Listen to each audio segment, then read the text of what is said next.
क्या आपने कभी सोचा है कि एक ही परिवार में ममता से जुड़ी इतनी उलझनें, इतनी गहरी चुनौतियां आ सकती हैं?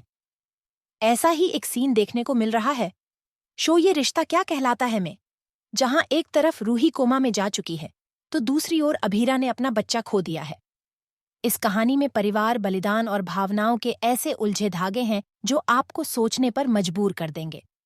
शुरुआत होती है जब रूही का गंभीर एक्सीडेंट होता है।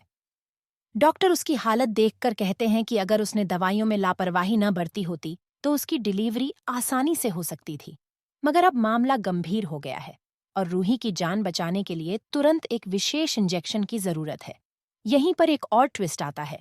यह इंजेक्शन अभीरा के पास है, जो खुद गर्भवती है और अपनी प्रीमेच्योर डिलीवरी के काफी करीब है।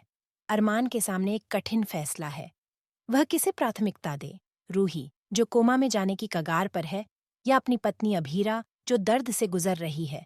पूरा परिवार भी असमंजस में है, लेकिन अभीरा अपना निर्णय लेती है। वह कहती है, ये सोचने की बात ही नहीं है, मेरी बहन को जरूरत है तो उसे इंजेक्शन दे दिया जाए। उसकी इस बात से सभी हैरान होते हैं, क्योंकि वह जानती है कि इसका उसके अपने बच्चे पर गहरा असर हो सकता है। जैसे ही इंजेक्शन रूही को दिया जाता है, ठीक उसी समय अभीरा को भी लेबर पेन होने लगता है।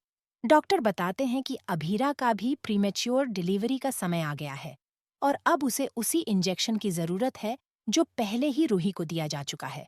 परिस्थितियां और गंभीर हो जाती हैं, क्योंकि अब अभीरा और उसके बच्चे की जिंदगी पर भी सवाल खड़ा हो गया है। इस कठिनाई के बीच कहानी एक और दुखद मोड़ लेती है। अभीरा का मिसकैरेज हो जाता है।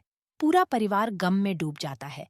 अभीरा ने अपने बच्चे को खो दिया है, जबकि रूही का बच्चा सुरक्षित है, लेकिन रूही खुद कोमा में चली गई है। इस दुख की घड़ी में अभीरा एक बड़ा निर्णय लेती है। वह रूही के बच्चे की जिम्मेदारी अपने कंधों पर लेने का वादा करती है। अरमान और अभीरा अब रूही के बच्चे के माता पिता बनेंगे और उसे अपने बच्चे की तरह पालेंगे।